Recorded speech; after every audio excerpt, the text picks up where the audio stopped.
that she gave me at the same time.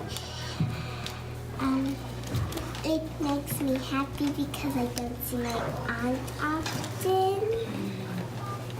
And also, it reminds me of summer vacation with my aunt.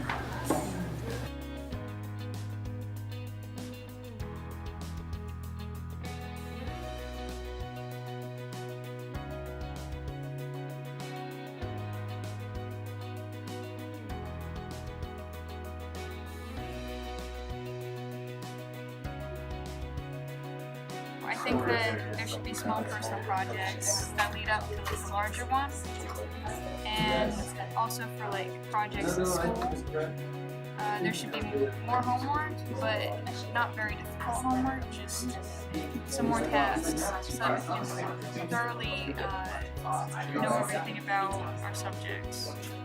And I think that there should be more open learning.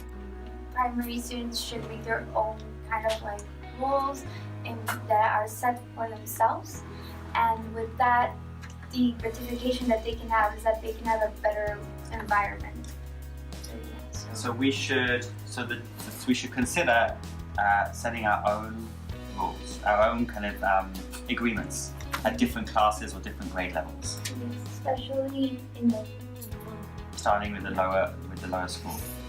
So consider the way that we use essential agreements to manage our community. Up to you, get a better experience than you guys. Get more out of it than you guys even, because your vision and then your input has changed the school. We want to know how to make NIS work smarter, not harder. How can we do things more smartly? We do a lot of stuff. How can we arrange it so we're doing as much stuff but requiring less time?